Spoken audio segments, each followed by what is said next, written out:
ప్రియ దేవుని బిడ్డలారా, బైబిల్ చదవటం వినటం వల్ల మనలో విశ్వాసం పెరుగుతుంది. మన మార్గానికి త్రోవ చూపుతుంది.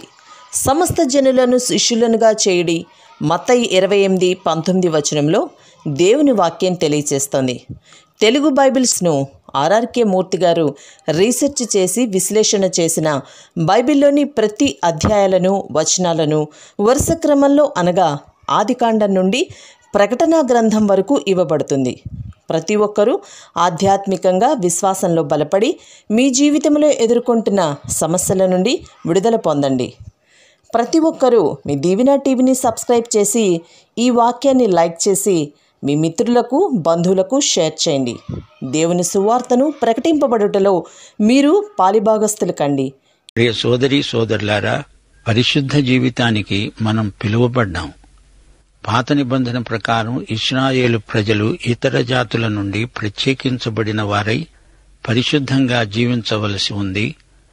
ధర్మశాస్త్రోక్త విధి విధానాలకు ఇశ్రాయేలీయులందరూ లోబడాలి, వాటినే పాటించాలి. అవి కేవలం బాహిరమైన ఆచారాలు మాత్రమే. అయితే యేసు ప్రభువు ప్రతిపాదించిన పవిత్రత హృదయంలో ఉత్పన్నమవుతుంది. దేవునికి, యేసుక్రీస్తుకు అంకితమైపోయిన జీవితాలలో ఆంతరంగికమైన పరిశుద్ధత ఒక ప్రత్యేకత. దేవుని సంకల్పం మొదటి నుండి ఇదే. దేవుని ప్రజలలో అంతర్గతమైన పరిశుద్ధత కనీస యోగ్యత. మానవత యొక్క కనిష్ట ప్రమాణమిదే, హృదయ శుద్ధి. యేసు అన్నాడు, మీరు లోకానికి ఉప్పు అయి ఉన్నారు. సారము కోల్పోయిన ఉప్పు ఎందుకు కొరగాదు? మీరు లోకానికి వెలుగు. మనుషులు దీపము వెలిగించి కొంచెము క్రింద పెట్టరు. ఇంట నుండే వారికి వెలుగివ్వడానికి దీపస్తంభం మీదనే పెడతారు. మనుషులు మీ సత్క్రియలను చూచి పరలోకమందున్న మీ తండ్రిని మహిమపరచునట్లు వారి ఎదుట మీ వెలుగును ప్రకాశింపనీయండి. ప్రియ సోదరీ సోదరులారా, మీ జీవిత విధానం సవ్యంగానో అపసవ్యంగానో ప్రజల మీద ప్రభావం చూపెడుతుంది. సత్ప్రభావమో దుష్ప్రభావమో ఇతరుల మీద పడక మానదు. దేవునికి మహిమ కలుగునట్లు బాధ్యత నెరిగి మసలుకోవాలి. ప్రియ సోదరీ సోదరులారా, పఠింప శ్రేష్ఠ గ్రంథము బైబిలు. బైబిలులోని మొదటి 5 పుస్తకాలు ఆదికాండం, నిర్గమకాండం, లేవియకాండం, సంఖ్యాకాండం, ద్వితీయోపదేశకాండం. ఇవి పంచగ్రంథాలు. తరువాత 12 పుస్తకాలు యెహోషువ, న్యాయాధిపతులు, రూతు, సమూయేలు మొదటి గ్రంథం, సమూయేలు రెండో గ్రంథం, రాజులు మొదటి గ్రంథం, రాజులు రెండో గ్రంథం, దినవృత్తాంతములు మొదటి గ్రంథం, దినవృత్తాంతములు రెండో గ్రంథం, ఎజ్రా, నెహెమ్యా, ఎస్తేరు. ఈ పుస్తకాలలో ఇశ్రాయేలీయుల 12 గోత్రముల చరిత్ర చదవగలం. ఇవి చరిత్ర గ్రంథాలు. అదేవిధంగా యోబు గ్రంథం, కీర్తనలు, సామెతలు, ప్రసంగి, పరమగీతములు. ఇక తరువాతి భాగాన్ని ప్రవచన పుస్తకాలంటాము. ప్రవక్తలు రాసిన 17 పుస్తకాలున్నాయి. పెద్ద ప్రవక్తల గ్రంథాలు యెషయా, యిర్మీయా, విలాపవాక్యములు, యెహెజ్కేలు, దానియేలు పెద్ద ప్రవక్తల గ్రంథాలు. మిగతా 12 చిన్న ప్రవక్తల గ్రంథాలు హోషేయ, యోవేలు, ఆమోసు, ఓబద్యా, యోనా, మీకా, నహూము, హబక్కూకు, జఫన్యా, హగ్గయి, జకర్యా, మలాకి. ఇవి చిన్న ప్రవక్తల గ్రంథాలు. కొత్త నిబంధనలోని 27 గ్రంథాలేవనగా మొదటి 4 సువార్తలు, యేసుక్రీస్తు ఇహలోక జీవిత చరిత్ర, మత్తయి, మార్కు, లూకా, యోహాను. ఇక రెండో భాగం అపొస్తలుల కార్యములు. ఇది ఆదిమ సంఘ చరిత్ర. ఆ తరువాత పౌలు రాసిన 14 పత్రికలు, రోమా, కొరింథీ 2 పత్రికలు, గలతీ, ఎఫెసీ, ఫిలిప్పీ, కొలసీ, తెస్సలోని 2 పత్రికలు, తిమోతికి రాసిన 2 పత్రికలు, తీతు, ఫిలెమోను, హెబ్రీ పత్రిక. ఇక మిగతా 7 పుస్తకాలు యాకోబు, పేతురు 2 పత్రికలు, యోహాను 3 పత్రికలు, యూదా పత్రిక. ఇవన్నీ సాధారణ పత్రికలు. బైబిలులో చివరి పుస్తకం ప్రకటన, అనగా ప్రవచనం, ప్రత్యక్షం. ఇప్పుడు కొత్త నిబంధనను గురించి కొన్ని విశేషాలు తెలుసుకొని ఉండడం మంచిది. మొదటి 4 సువార్తలను ఒక్కసారి చూడండి. ఇంతకు సువార్త అంటే ఏమిటి? సువార్త అంటే మంచి వార్త, శుభవార్త, శుభవర్తమానం, సువిశేషం. సువార్త అనే మాట కొత్త నిబంధనకు చెందింది. యేసు ప్రభువు శరీరధారి అయి ఉండగా సువార్త ప్రారంభించబడింది. సువార్త అంటే దేవుడు లేఖనాలలో ప్రకటించిన విమోచన కార్యం, యేసు ప్రభువులో నెరవేరిన కార్యం. అదే సువార్త. సువార్త అనే మాట ఆధ్యాత్మిక పదం. యేసు ప్రభువు చెప్పింది, చేసింది వివరించే సంతోషకరమైన వార్తే శుభవార్త, సువార్త. మరి 4 సువార్తలు ఎందుకు? అవి ఒకే వ్యక్తిని గురించి చెప్పబడ్డాయి అంటారా? నిజమే. అయితే ఈ 4 సువార్తలు అనగా మత్తయి, మార్కు, లూకా, యోహాను సువార్తలు ప్రభువైన యేసుక్రీస్తునే ప్రకటిస్తున్నాయి. ఆయనను సంపూర్ణంగా తెలుసుకునేందుకే ఇవి రాయబడ్డాయి.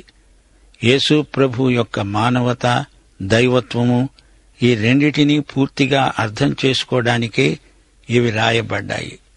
ఆయనతో కలిసి జీవించిన వ్యక్తులు, ఆయనను గురించి విని తెలుసుకున్న 4 వ్యక్తులు ఈ 4 సువార్తల రచయితలు. ఏదైనా ఒక భవనాన్ని పరిశీలించండి.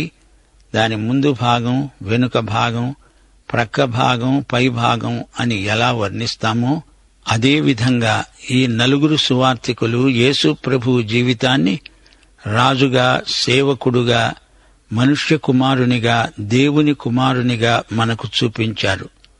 మత్తయి సువార్త 18వ అధ్యాయం 16వ వచనం, 2-3 సాక్షుల నోట ప్రతి మాట స్థిరపరచబడుతుంది. అయితే ఇక్కడ 4 సాక్ష్యమున్నది. యేసు జీవిత వాస్తవాలను 4 సాక్షులు స్థిరపరుస్తున్నారు. మత్తయి సువార్త యూద పాఠకుల కోసం రాయబడింది. మతనిష్టగల ఈ యూదులు మెస్సియా వస్తాడని, రాజ్యపాలన చేస్తాడని నిరీక్షిస్తున్నారు. మార్కు సువార్త రోమియుల కోసం, లూకా సువార్త గ్రీకు ప్రజల నిమిత్తము రాయబడ్డాయి. యోహాను సువార్త క్రైస్తవ విశ్వాసులందరినీ ఉద్దేశించి రాయబడింది. మత్తయి సువార్తలో రాజ్యము, దానిని గురించిన ఉపమానాలు, రాజ్య ప్రణాళిక, అందలి పౌరుల విధులు రాయబడినాయి. రాజు, మెస్సియా, యేసుక్రీస్తు ఈయనను గురించిన రాజ్యభావనలు ఈ సువార్త నిండా ఉన్నాయి. మత్తయి సువార్తలో నెరవేర్పు అనే భావన పలుచోట్ల వ్యక్తం చేయబడుతుంది. మార్కు సువార్తలో యేసు ప్రభువును సేవకునిగా చూస్తాము. యెషయా గ్రంథం 42వ అధ్యాయం 1-8 వచనం వరకు, యెహెజ్కేలు 34వ అధ్యాయం 23వ వచనం, ఈ వచనాల్లో ఈ సత్యం ప్రకటించబడింది. పరిచర్య అనేది మార్కు సువార్తలోని ముఖ్య భావన. యేసు ఒక సేవకునిగా పరిచర్య చేశాడు. అద్భుతాలు జరిగాయి. సూచక క్రియలెన్నో ఆయన చేసి చూపాడు. వెంటనే అనే మాట ఈ సువార్తలో పలుసార్లు వినబడుతుంది. ఇక లూకా సువార్తను చూడండి. యేసుక్రీస్తు పరిపూర్ణ మానవుడుగా లూకా సువార్తలో సాక్షాత్కరిస్తాడు. ఆయన మనుష్య కుమారుడు. యెషయా గ్రంథం 7వ అధ్యాయం 14వ వచనం, దానియేలు 7వ అధ్యాయం 13వ వచనం, యేసు యొక్క మానవత పాపరహితం, కనికరం, సానుభూతి అని అర్థమిచ్చే మాటలెన్నో ఈ సువార్తలో ప్రయోగించబడ్డాయి. ఇక యోహాను సువార్త. ఈ సువార్తలో యేసుక్రీస్తు యొక్క దైవత్వం ప్రత్యక్షమవుతుంది. యోహాను సువార్తలో యేసుక్రీస్తు దేవుని కుమారుడు. దానియేలు గ్రంథం 3వ అధ్యాయం 25వ వచనం, యోహాను సువార్త 20వ అధ్యాయం 31వ వచనాలు చూచుకోండి. యోహాను సువార్తలో విశ్వసించడం, నమ్మడం అనే భావన మనకు గొప్ప దీవెన. వింటున్నారా? ఈ 4 సువార్తికులు యేసు యొక్క 3 విధాల పరిచర్యను ఎత్తి చూపుతున్నారు. ఆయన ప్రవక్త, యాజకుడు, రాజు. ద్వితీయోపదేశకాండం 18వ అధ్యాయం 15-19వ వచనం వరకు మోషే ప్రభువును గురించి ప్రవచించాడు. హోరేబులో ఆ సమాజ దినమున నీవు చెప్పావు, నేను చావకుండునట్లు మళ్లీ నా దేవుడైన యెహోవా స్వరము నాకు వినబడకుండునుగాక. ఈ గొప్ప అగ్ని నాకు ఇంక కనపడకుండునుగాక. ఆ సమయమున నీ దేవుడైన యెహోవాను నీవు అడిగిన వాటన్నిటి చొప్పున నీ దేవుడైన యెహోవా నీ మధ్యను నా వంటి ప్రవక్తను నీ సహోదరులలో నీ కొరకు పుట్టిస్తాడు. ఆయన మాట నీవు వినాలి. యెహోవా నాతో అన్నాడు, వారు చెప్పిన మాట మంచిది. వారి సహోదరులలో నుండి నీ వంటి ప్రవక్తను వారి కొరకు పుట్టిస్తాను. అతని నోట నా మాటలుంచుతాను. నేను అతనికి ఆజ్ఞాపించున్నది యావత్తు అతడు వారితో చెబుతాడు. అతడు నా నామమున చెప్పే మాటలను వినని వానిని దాన్ని గూర్చి విచారణ చేస్తాను. ప్రియ సోదరీ సోదరులారా, గ్రహించండి. మోషే ప్రవచించిన విధంగా యేసు ప్రభువును అసమాన ప్రవక్తగా ఆయన వ్యక్తిత్వమందు చూడగలం. ఇతర ప్రవక్తల వలె దేవుని పక్షాన మాట్లాడడం మాత్రమే కాదు, దేవుడే ఆయన ద్వారా మాట్లాడాడు. హెబ్రీ పత్రిక 1 అధ్యాయం 1-2 వచనాలు గమనించండి. పూర్వకాలమందు నానా సమయములలో నానా విధములుగా ప్రవక్తల ద్వారా మన పితరులతో మాట్లాడిన దేవుడు ఈ దినముల అంతమందు కుమారుని ద్వారా మనతో మాట్లాడాడు. పాత నిబంధన ప్రవక్తలు దేవుని స్వరం విని ప్రజలకు వినిపించారు. కాని యేసు దేవుని కుమారుడుగా, దేవుడుగా తానే స్వయంగా దేవుని స్వరమై ఉన్నాడు. యేసు ప్రభువు ఒక ప్రవక్త మాత్రమే కాదు, ఆయన యాజకుడు. ఒక యాజకుడుగా బలి అర్పించటమే కాదు, సర్వమానవాళి పాపము నిమిత్తం శిలువలో తానే బలి అయ్యాడు. హెబ్రీ పత్రిక 9 అధ్యాయం 14 వచనం ఇదే మాట సూటిగా అంటోంది. యేసు పునరుత్థానము చెందినవాడై నిరంతరము మానవుల పక్షాన విజ్ఞాపన చేస్తున్నాడు. హెబ్రీ పత్రిక 7 అధ్యాయం 25 వచనం. ఈయన యేసు ప్రభువు తన ద్వారా దేవుని వద్దకు వచ్చేవారి పక్షమున విజ్ఞాపన చేయడానికి నిరంతరము జీవిస్తున్నాడు గనుక వారిని సంపూర్ణముగా రక్షించడానికి శక్తిమంతుడు. యేసుక్రీస్తు ప్రవక్త, యాజకుడు మాత్రమే కాదు, ఆయన రాజు. రాజుగా తన మొదటి రాకడలో ఇశ్రాయేలీయుల చేత విసర్జించబడ్డాడు. అయితే దేవుని నిబంధన ప్రకారం రెండవ రాకడలో తండ్రి అయిన దావీదు సింహాసనంపై కూర్చుంటాడు. లూకాసు వార్త 1 అధ్యాయం 30-33 వచనం వరకు దూత అన్నాడు, మరియా భయపడకు, దేవుని దయ వలన నీవు కృప పొందావు. నీవు గర్భము ధరించి కుమారుణ్ణి కని ఆయనకు యేసు అని పేరు పెడతావు. ఆయన గొప్పవాడై సర్వోన్నతుని కుమారుడు అనబడతాడు. ప్రభు అయిన దేవుడు ఆయన తండ్రి అయిన దావీదు సింహాసనమును ఆయనకిస్తాడు. ఆయన యాకోబు వంశస్థులను యుగయుగములు ఏలుతాడు. ఆయన రాజ్యము అంతము లేనిదై ఉంటుంది. ఈ 4 సువార్తలకు పాత నిబంధనలో చక్కని ఆధారాలున్నాయి. మత్తయి యేసు ప్రభువును గురించి ఈయన దావీదు యొక్క నీతి చిగురు అన్నాడు. సింహమును పోలిన రాజుగా ఆయనను వర్ణించాడు. యిర్మీయా గ్రంథం 23 అధ్యాయం 5-6 వచనాలు. రాబోయే దినములలో నేను దావీదునకు నీతి చిగురును పుట్టిస్తాను. అతడు రాజై పరిపాలన చేస్తాడు. అతడు వివేకముగా నడుచుకుంటూ కార్యము జరిగిస్తాడు. భూమి మీద నీతి న్యాయములు జరిగిస్తాడు. అతని దినములలో యూదా రక్షణ నొందుతుంది. ఇశ్రాయేలు నిర్భయంగా నివసిస్తారు. యెహోవా మనకు నీతి అని అతనికి పేరు పెడతారు. అదేవిధంగా మార్కు యేసు ప్రభువును సేవకునిగా గుర్తించాడు. జకర్యా 3 అధ్యాయం 8 వచనం, ప్రధాన యాజకుడైన యెహోషువ, నీ ఎదట కూర్చుండే నీ సహకారులు సూచనలుగా ఉన్నారు. నీవు వారు నా మాట ఆలకించాలి. ఏదనగా చిగురు అనే నా సేవకుణ్ణి నేను రప్పించబోతున్నాను. శ్రోతలు, చిగురు అంటే యేసు ప్రభువే, ఆయన సేవకుడు. లూకా కూడా యేసు ప్రభువును చిగురు అనే మనుష్యునిగా పేర్కొన్నాడు.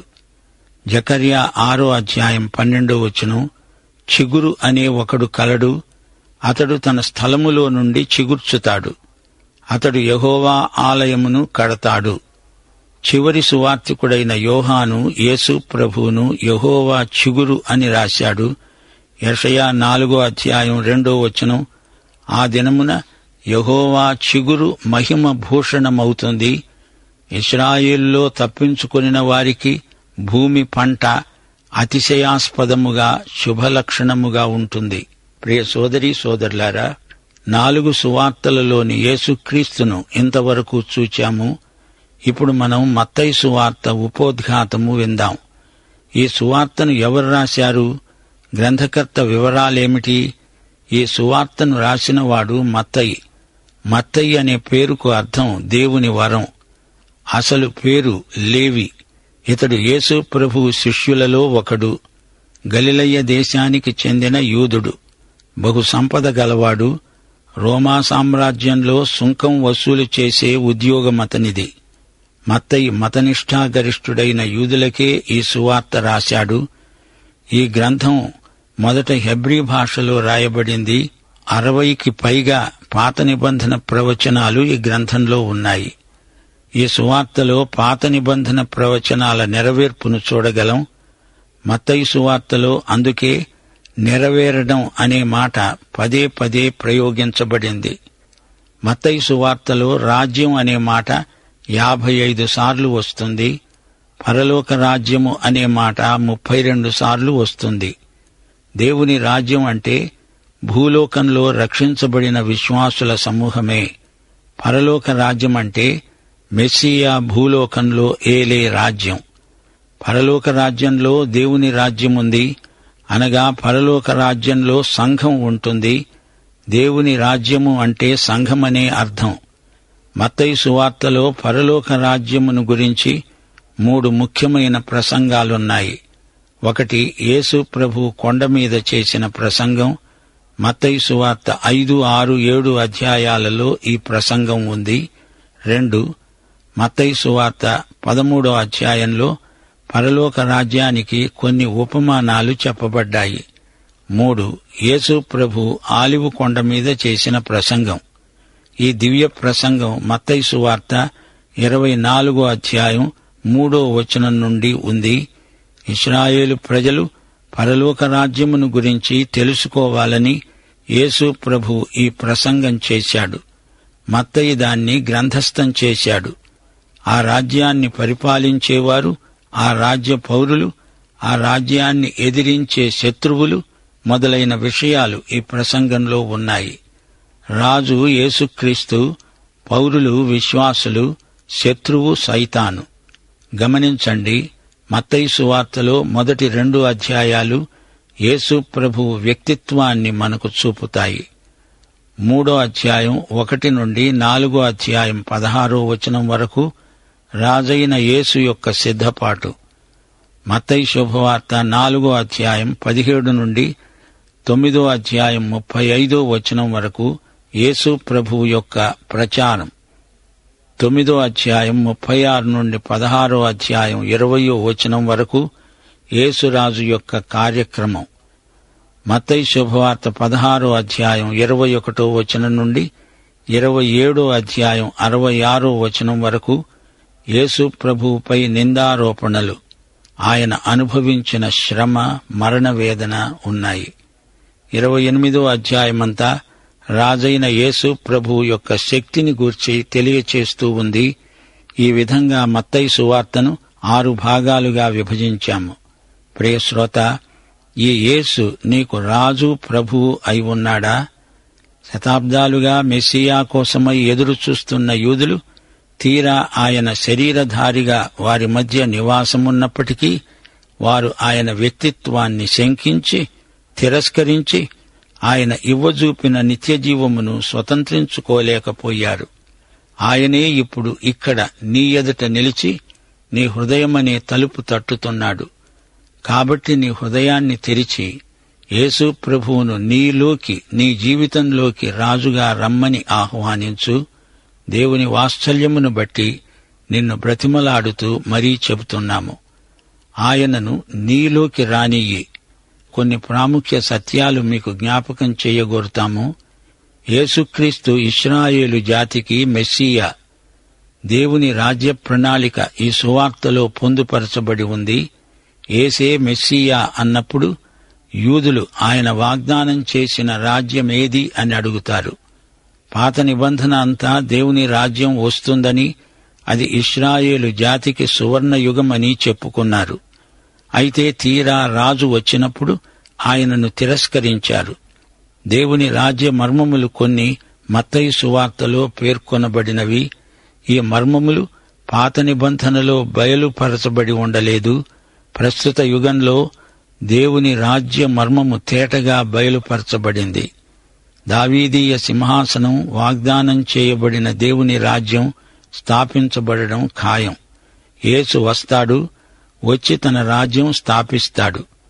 మత్తయి సువార్త 1వ అధ్యాయం 1వ వచనం ఒక్కసారి పరిశీలించండి. అబ్రహాము కుమారుడగు దావీదు కుమారుడైన యేసుక్రీస్తు వంశావళి, అనగా దావీదు కుమారుడైన యేసుక్రీస్తే అబ్రహాము కుమారుడు. అసలు దావీదు పేరు అబ్రహాము కంటే ముందు చెప్పబడింది. పరిశీలించండి. రాబోయే మెస్సీయా దావీదు ద్వారా వస్తాడు. 2 సమూయేలు 7వ అధ్యాయం 12 నుండి 17వ వచనం వరకు దేవుడు దావీదుతో అన్నాడు, నీ గర్భములో నుండి వచ్చిన నీ సంతతిని హెచ్చించి రాజ్యమును అతనికి స్థిరపరుస్తాను. అతని రాజ్య సింహాసనాన్ని నేను నిత్యముగా స్థిరపరుస్తాను. నా కృపను అతనికి దూరం చెయ్యను. నీ సంతానము, నీ రాజ్యము నిత్యము స్థిరమై ఉంటాయి.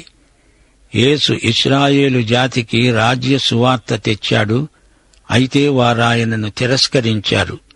ఇప్పుడు ఆ సందేశము సార్వత్రికమై భూదిగంతాల వరకు బయలువెడలింది.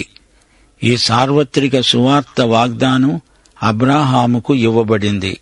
ఆదికాండం 12వ అధ్యాయం 3వ వచనం, సమస్త వంశములు నీయందు ఆశీర్వదించబడతాయి అనేది అబ్రహామీయ నిబంధన.